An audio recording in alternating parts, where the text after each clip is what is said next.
नमस्कार, मैं अर्चना मेहता। आप देख रहे हैं एमजी मीडिया न्यूज। देश की पश्चिमी सीमा यानी पाकिस्तान और पूर्वी सीमा यानी चीन पर बारीक नजर रखने के लिए थल सेना के अलग अलग कमांड सेंटर अन्य सेनाओं से कोऑर्डिनेशन के लिए जल्द ही नया सैटेलाइट बनाया जाएगा, जिसके लिए न्यू स्पेस इंडियन लिमिटेड से रक्षा मंत्रालय ने 2,963 करोड़ रुपए का समझौता किया है। रक्षा मंत्रालय या NSIL की ओर से इस सैटेलाइट का कोई नाम फिलहाल नहीं बताया गया है, लेकिन माना जा रहा है कि ये GSAT-7 भी हो सकता है। यह एक मिलिट्री सैटेलाइट है। यह करीब 5 टन वजन का पहला उपग्रह है। इसे इसरो देश ने ही विकसित करेगा। यह भारत की सबसे भारी सैटेलाइट हो सकता है।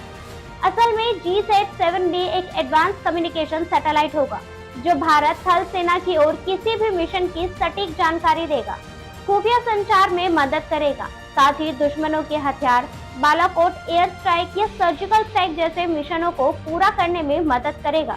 यह एक जियो स्टेशनरी सैटेलाइट होगा। इससे रियल टाइम इमेजरी भी हो पाएगी। साथ ही इलेक्ट्रॉनिक इंटेलिजेंस के जरिए सर्विलांस करना आसान होगा।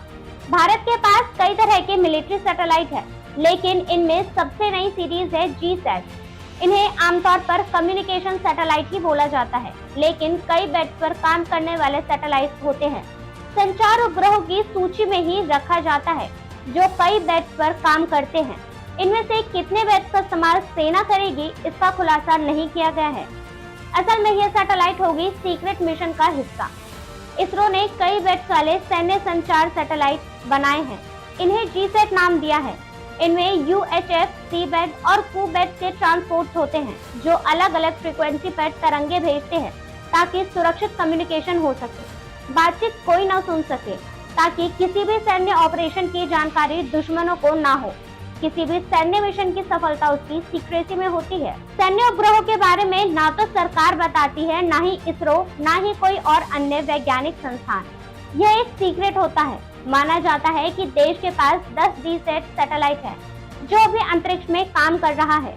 इनमें 168 ट्रांसपोर्ट लगे हैं, जिनमें से 95 ट्रांसपोर्ट C एक्सटेंडेड C और Ku-बैंड के हैं, यानी टेलीफोनिक संचार, टीवी ब्रॉडकास्टिंग, मौसम पूर्वानुमान, आपदा पर अलर्ट, खोज एवं राहत कार्य में मदद का काम किया जाता है।